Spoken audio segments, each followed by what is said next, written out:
मान लीजिए कि एक जगह पर या किसी जमीन पर काफी समय से एक स्कूल चल रहा हो या उस जगह पर कोई मस्जिद हो और वहां ये सब चल रहा हो पर उस जगह का कोई कागज ना हो, मतलब उस जमीन के या उस जगह के कोई डॉक्यूमेंट्स ना हो। और अचानक से एक दिन वो जो जगह है, वो जो जमीन है, वो जो प्रॉपर्टी है, उसका मालिक आए और कहे ये जमीन तो मेरी है। और फिर जो लोग उस जमीन पर, उस प्रॉपर्टी पर स्कूल या मस्जिद चला रहे हैं, वो कहें नहीं, ये जो जमीन है ये अल्लाह के नाम की जमीन है, यानी ये वक्फ की जमीन है, ये आपकी जमीन नहीं है। अब वो इंसान जो आकर उस जमीन पर दावा करता है, भले उस जमीन के कागज भी दिखा दे, तब भी वो जमीन उसकी नहीं मानी जाएगी, क्योंकि वो जो संपत्ति है, वो जो जमीन है, वो अल्लाह के नाम यानी वक्फ की जमीन घोषित हो चुकी है। तो इन्हीं शब्दों के साथ आप सभी का स्वागत है हमारे YouTube चैनल न्यूज़ गैंगस्टर में। हमारे चैनल का वो सेगमेंट जहां पर कोई स्क्रिप्ट नहीं होती, कोई तयशुदा शब्द नहीं होते, सब कुछ अनफिल्टर्ड होता है, बिना कट लगे होता है। जो होता है एक घटना पर हमारा रॉ ओपिनियन होता है। तो देश में इस समय एक विषय पर बहुत गहन चर्चा छिड़ी हुई है। चर्चा सिर्फ देश के गली नुक्कड़ मोहल्लों तक सीमित नहीं है। देश का के जो लोकतंत्र का मंदिर है, यानी संसद, उसमें भी छिड़ी हुई है। वो मुद्दा है, वो कानून, वक्फ अमेंडमेंट एक्ट, यानी जो एक वक्फ बोर्ड है, उससे संबंधित कुछ नियम आए हैं। तो क्या है कि देश के जो लोकतंत्र का मंदिर है, उस लोकतंत्र के मंदिर में बहस छिड़ी हुई है। बहस वक्फ से संबंधित कानून पर, यानी वक्फ अमेंडमेंट एक्ट पर। और लोकसभा से लेकर राज्यसभा तक ये बिल पारित हो चुका है, यानी इसको हरी झंडी मिल चुकी है। और अब ये देश में ये कानून, वक्फ अमेंडमेंट एक्ट प्रभावी होगा, लागू हो जाएगा। तो इसके पहले कि हम वक्फ अमेंडमेंट एक्ट पर बात शुरू करें, इससे संबंधित कुछ इंपॉर्टेंट पॉइंट्स का जिक्र करें। ये बहुत जरूरी है कि हम ये जान लें कि जिस तरह से देश की संसद में वक्फ अमेंडमेंट एक्ट 2024 पर बात हुई, उसके लिए सभी सांसद, चाहे वो पक्ष के हों या विपक्ष के हों, सरकार के हों या विरोधी दल के हों, वो सब साधुवाद के अधिकारी हैं। क्योंकि आमतौर पर इस तरह की प्रबुद्ध बहस देश की संसद में नहीं होती। जिस तरह वक्फ अमेंडमेंट एक्ट के पक्ष में तर्क दिए गए और जिस तरह विरोध में दिए गए, वो दोनों ही बातें अपने आप में काबिल तारीफ थी। सरकार के मंत्रियों और मुलाजिमों से, सरकार के मंत्रियों से लेकर विपक्ष के नेताओं तक, सबने जिस तरह से इस कानून पर अपनी राय दी, वो अपने आप में काबिल तारीफ था। सही क्या गलत क्या, ये तय करना देश की संसद का काम है, अदालत का काम है, देश के लोगों का काम है, हमारा काम नहीं है। लेकिन जिस तरह से उस पर बात हुई, जिस तरह से चर्चा हुई, वो काफी अप्रिशिएबल था। वक्फ शब्द का मतलब, तो वक्फ वक्फ एक अरबिक शब्द है। इसका सीधा मतलब यह है कि कोई चीज, यहां चीज से मतलब कोई संपत्ति, कोई प्रॉपर्टी, कोई जमीन, कोई इमारत दान में दी जाती है, चैरिटी के नाम पर दी जाती है, या इसे और जो सही शब्द है ये कहा जाए कि अगर मजहब के लिए दान की जाती है, अल्लाह के लिए दान की जाती है, तो वो वक्फ कही जाती है। ये इसका सीधा सा अर्थ है। और ऐसी संपत्ति जो अल्लाह के नाम पे दान दी गई है, जो मजहब के नाम पर दान दी गई है, उसे बेचा नहीं जा सकता, उसे इनहेरिट नहीं किया जा सकता। मान लीजिए अगर मैंने दान किया है वक्फ में, तो मेरे जो अगर बच्चे होते हैं वो इसे क्लेम नहीं कर सकते, मेरी आने वाली पीढ़ियां इसे क्लेम नहीं कर सकती हैं। एक बार जो संपत्ति वक्फ के नाम कर दी गई, वो हमेशा हमेशा के लिए वक्फ की ही रहेगी। और अब ये आता है कि वक्फ की जो संपत्ति है, इसका उपयोग किस तरह होता है। तो वक्फ, क्योंकि मतलब इसमें दो परिभाषा में ही ये बात है कि या तो चैरिटी या तो मजहब के नाम पर। तो चैरिटी में सबसे पहले मजहब की बात कर लेते हैं। तो मजहब यानी इसका वक्फ की प्रॉपर्टी का उपयोग होता है मस्जिद बनाने में। और उसके बाद अगर चैरिटी की बात करें, तो अस्पताल, स्कूल, अनाथालय, और ऐसा भी कहा जाता है कि गरीबों की मदद के लिए भी वक्फ की संपत्ति और या वक्फ की संपत्ति से जो धन अर्जित होता है उसका उपयोग गरीबों की मदद के लिए भी होता है। हाँ, ये मुझे ये वक्फ एक्ट के बारे में पढ़ते हुए पता लगा कि आप वक्फ में सिर्फ संपत्ति, इमारत या जमीन ही नहीं दे सकते हैं, आप किताबें भी या लाइब्रेरी भी वक्फ में दान दे सकते हैं, क्योंकि वो भी बच्चों के पढ़ने के काम आती हैं। तो आप वक्फ में किताबें भी दान दे सकते हैं, पूरा का पूरा पुस्तकालय दान दे सकते हैं।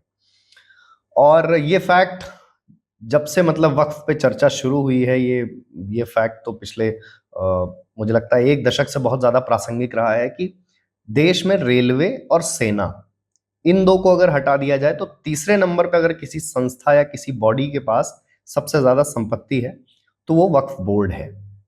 तो ये भी अपने आप में बड़ा एस्टोनिशिंग फैक्ट है, ये बहुत सरप्राइजिंग और शॉकिंग फैक्ट है कि कैसे समय मतलब ये आज़ादी के बाद से वक्फ बोर्ड का विस्तार हुआ, वक्फ बोर्ड की शक्तियों का विस्तार हुआ और इस कदर हुआ कि आज की डेट में तीसरे नंबर की वो ऐसी संस्था है जिसके पास पूरे भारत में सबसे ज्यादा संपत्ति है।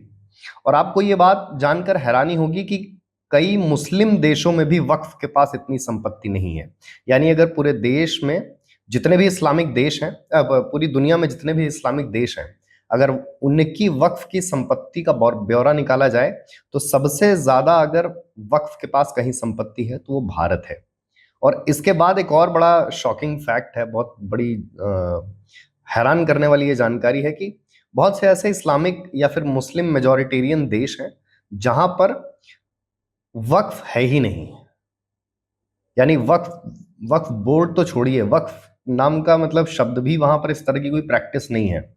और बहुत बड़े बड़े मतलब बहुत प्रोग्रेसिव और बहुत लिबरल इस्लामिक देश हैं। हालांकि ये दो वर्ड थोड़ा एक बड़ा वर्ग होगा जो इसमें थोड़ा कॉन्ट्राडिक्टरी, इसको कॉन्ट्राडिक्टरी वर्ड्स की तरह लेगा कि इस्लाम और लिबरलाइजेशन। तो Turkey, Libya, Egypt, Sudan, Lebanon, Syria, Jordan और इराक, ये कुछ ऐसे इस्लामिक देश हैं या मुस्लिम बाहुल्य या मुस्लिम कंट्रीज हैं जहां पर वक्फ जैसा कुछ नहीं है। और भारत में वक्फ के पास 8,70,000 प्रॉपर्टीज हैं।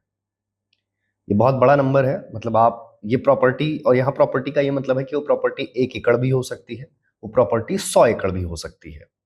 तो इवैल्यूएशन के हिसाब से अगर जाएं तो 9,40,000 एकड़ जमीन पूरे भारत में वक्फ के पास है आज की डेट में, ऑन रिकॉर्ड। हाँ, स्पेशली ऑन रिकॉर्ड।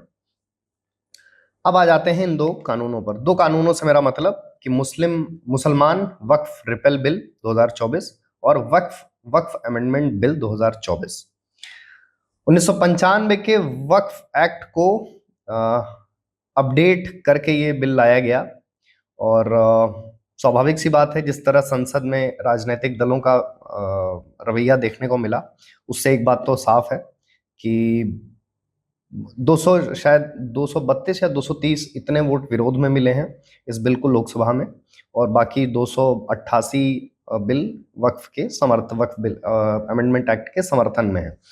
तो इससे इतना तो साफ है कि जो विरोधी दल हैं, जैसे सपा हो गई, कांग्रेस हो गई, आरजेडी हो गई, तो ये जो विपक्ष के दल हैं, इनका सीधे तौर पर कहना है कि वो इस बिल के विरोध में है।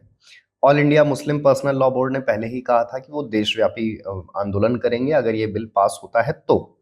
और AIMIM भी उन पॉलिटिकल पार्टीज में से हैं जिन्होंने इस बिल को मजबूती के साथ जिसका विरोध किया है। TMC, तृणमूल कांग्रेस, ममता बनर्जी की पार्टी, उन्होंने इसका विरोध किया है।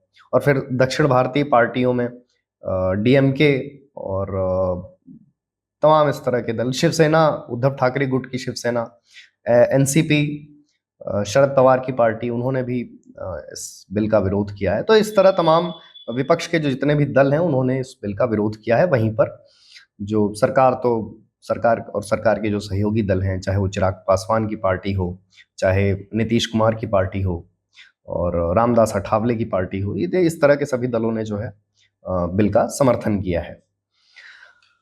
तो अब यहां से वीडियो का सबसे अहम पहलू शुरू होता है कि ये जो वक्फ एक्ट है, वक्फ अमेंडमेंट एक्ट है, इसके ऐसे क्या पहलू हैं जिसकी वजह से इसका इतना विरोध है।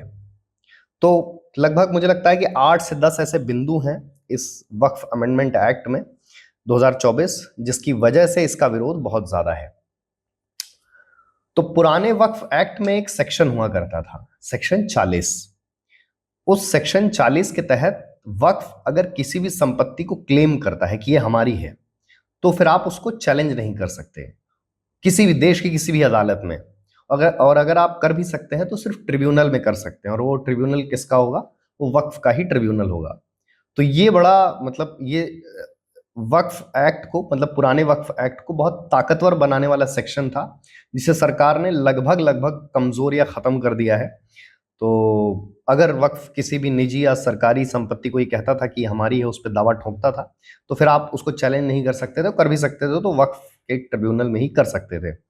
और लेकिन अब ये प्रावधान है कि आप ऐसे अगर वक्फ किसी संपत्ति को क्लेम करता है, किसी प्रॉपर्टी पर दावा जताता है, तो आप उसको हाई कोर्ट, इस तरह के क्लेम को आप हाई कोर्ट में चैलेंज कर सकते हैं।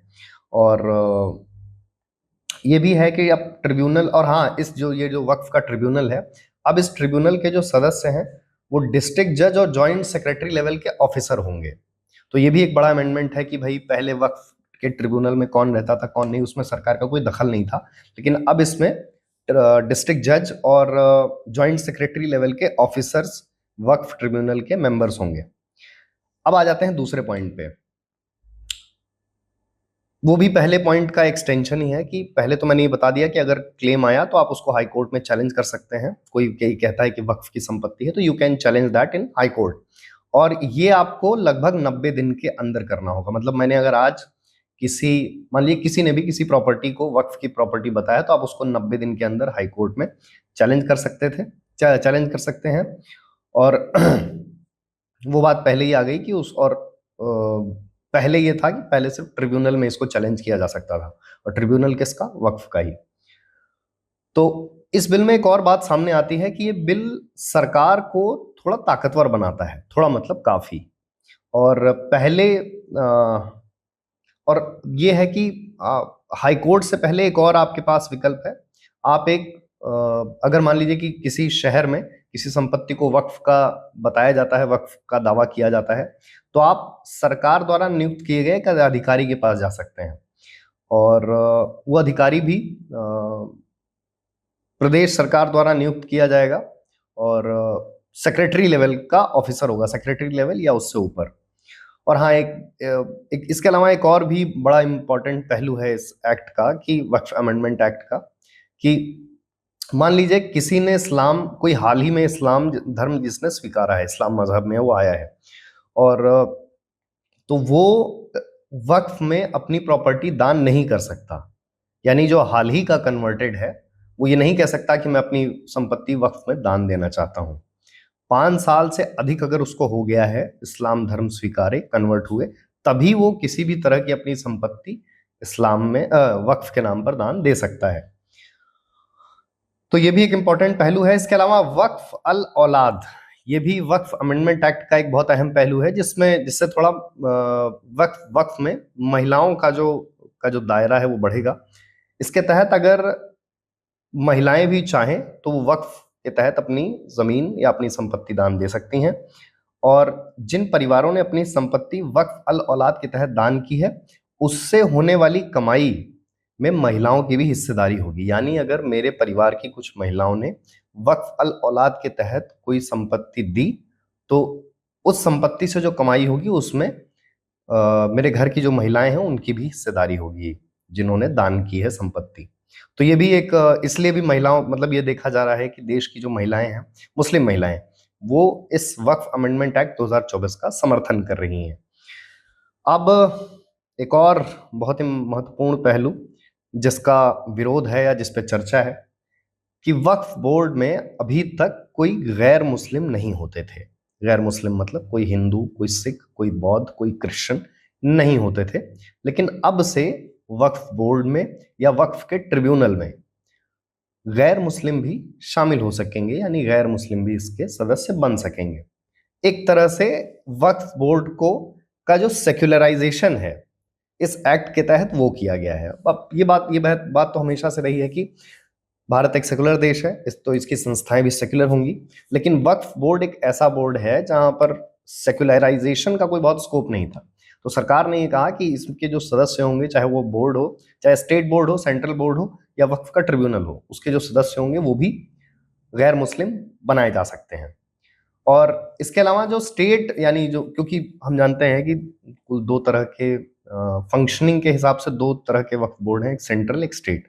तो जो स्टेट का वक्फ बोर्ड है उसका या जो सीईओ होगा वो भी गैर मुस्लिम होगा, और जो भी होगा वो जॉइंट सेक्रेटरी या जॉइंट सेक्रेटरी लेवल से ऊपर का अधिकारी होगा। और हाँ, इतना ही, सिर्फ इतना जरूरी नहीं है, उसे मुस्लिम लॉज की अच्छी जानकारी और समझ भी होनी चाहिए। तो इसके अलावा एक और बहुत महत्वपूर्ण पहलू ये है कि वक्फ बोर्ड में जो नियुक्त किए जाने वाले सांसद और पूर्व जज हैं, पहले उनका मुस्लिम होना जरूरी होता था। मतलब उन एक बेसिकली एक कंपल्शन थी कि जो वक्फ बोर्ड के सदस्य हैं, वो जो वक्फ बोर्ड में शामिल किए गए जो सांसद और जज हैं, पूर्व जज हैं, वो मुस्लिम हो। लेकिन अब ये भी अनिवार्यता भी खत्म कर दी गई है कि वक्फ बोर्ड में शामिल होने वाले सांसद और पूर्व जज गैर मुस्लिम भी हो सकते हैं। और फिर वही बात है कि ये भी सेकुलराइजेशन के तहत लिया गया एक स्टेप है।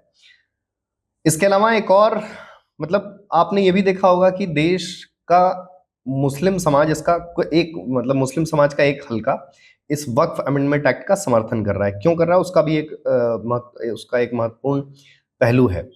वो ये है कि शिया सुन्नी के अलावा जो मुसलमानों के पिछड़े समुदाय हैं, जैसे बोहरा और आगा खानी, तो इन दो समुदायों की भागीदारी भी वक्फ में बढ़ाई जाएगी। यानी अब आगा खानी और बोहरा समाज के मुस्लिम लोग भी वक्फ बोर्ड का हिस्सा बन सकते हैं। ये वो मुस्लिम हैं जिनकी देश में आबादी का पसमानदा भी इसी में आते हैं, इसी कैटेगरी में, कि और अब से ही पसमानदा, बोहरा, आगा खानी, इन मुस्लिम समाज के ये हल्के भी वक्फ बोर्ड का हिस्सा बन सकेंगे। और जैसा कि मैं बता रहा था कि ये वो मुसलमानों का वो तबका है जो, इनकी आबादी कम है, जो देश के बहुत कम भौगोलिक क्षेत्र में पाए जाते हैं, और बाकी सामान्य शिया सुन्नी मुसलमानों से थोड़ा अलग है। हज नहीं करते, मतलब कंपल्शन के साथ, इनके कोई अनिवार्यता के साथ हज करना नहीं करना, इसका पालन नहीं करते। 5 वक्त की नमाज भी के लिए भी बहुत ज़्यादा डेडिकेटेड नहीं है। तो ये जो मुस्लिम समाज का ये हल्का है, ये भी अब वक्फ बोर्ड का हिस्सा होगा। इसके बाद थोड़ा इसका, जो सरकार एक डिजिटल इंडिया का दंभ भरती है हमेशा से, तो कानून लागू होने के 6 महीने के अंदर अंदर देश में जितनी भी वक्फ की संपत्तियां हैं उनका एक सेंट्रल ऑनलाइन पोर्टल पर रजिस्ट्रेशन कराना होगा, उनका पंजीयन कराना होगा, यानी उनका ब्यौरा देना होगा। और अगर मान लीजिए कि आपने, मतलब किसी ने वक्फ की संपत्ति को ऑनलाइन रजिस्टर कराया पोर्टल पे, और उस पर किसी ने आपत्ति जताई, तो कलेक्टर, मतलब जो डिस्ट्रिक्ट कलेक्टर है, वो उसकी जांच करेगा। और अगर आप वक्फ की संपत्ति रजिस्टर नहीं कराते हैं तो सरकार उसे सीधे शब्दों में अतिक्रमण मानेगी और फिर उस पर कार्रवाई करेगी। और आप, जैसा कि पहले होता था कि उसके विरोध में वक्फ के ट्रिब्यूनल चले जाते थे, तो अब आप वक्फ के ट्रिब्यूनल नहीं जा पाएंगे। आप ज़्यादा से ज़्यादा उसके संदर्भ में हाई कोर्ट जा सकते हैं। और ये जानकारी भी देनी होगी उसी ऑनलाइन पोर्टल पर, मतलब प्रॉपर्टी के साथ साथ, कि वक्फ की जो प्रॉपर्टी है किसने दान दी, वो कहाँ से आई, उस वक्फ की प्रॉपर्टी से कितनी आमदनी हुई, और जो वक्फ की प्रॉपर्टी है उसकी देख रेख के लिए जो उसका मुतव्वली है उसको कितना रुपए, कितनी तनख्वाह दी जाती है। तो ये कुछ इंपॉर्टेंट नोट्स थे जो वक्फ अमेंडमेंट एक्ट से संबंधित थे और मुसलमान वक्फ रिपील बिल से संबंधित थे। तो फिलहाल ये दोनों सदनों में पारित हो चुके हैं और मुझे नहीं लगता कि इनसे संबंधित कोई और पहलू बच रहा होगा। इसके बाद जैसा कि वो बात है कि एक बहुत इंपॉर्टेंट पहलू ये है कि ये बिल सरकार को बहुत ताकतवर बनाएगा। सरकार के पास वक्फ से संबंधित मसलों में दखलंदाजी का जो है वो बढ़ जाएगा। हाँ, इसका मतलब ये भी है, सरकार ये बात बार बार कह रही है कि किसी की संपत्ति छीनी नहीं जाएगी। मतलब ये भी नहीं है, जैसे जो सरकार का आरोप है कि विपक्षी दल ये भ्रम फैला रहे हैं कि बहुत सी वक्त की संपत्ति छीन ली जाएगी, तो ऐसा भी नहीं है कि जैसे अब सरकार का ही कहना था कि सीए एनआरसी आने से क्या किसी की नागरिकता चली गई, तो नहीं गई, ऐसा संभव नहीं है। तो वैसे ही वक्फ अमेंडमेंट एक्ट के आने से किसी की वक्फ की संपत्ति छीन नहीं ली जाएगी या उस पर सरकार कब्जा नहीं कर लेगी। तो ये कुछ इंपॉर्टेंट बिंदु थे वक्फ बोर्ड से संबंधित और वक्फ अमेंडमेंट एक्ट 2024 से संबंधित। और देखते हैं आने वाले समय में देश में इस पे क्या परिस्थितियां बनती हैं, क्योंकि all India Muslim personal law board और देश के तमाम विरोधी दल, विपक्ष के दल, उन्होंने इसके विरोध का ऐलान किया है और देशव्यापी आंदोलन का ऐलान किया है। तो अब ये तो खैर और हम, लेकिन गृह मंत्री का यही कहना है कि देश की संसद में पास किया गया बिल है, तो कानून है, कानून तो सभी को मानना पड़ता है। तो देखते हैं क्या स्थिति बनती है, और इन्हीं शब्दों के साथ विदा लेते हैं। मिलेंगे किसी अगले अनकट के सेगमेंट में। धन्यवाद।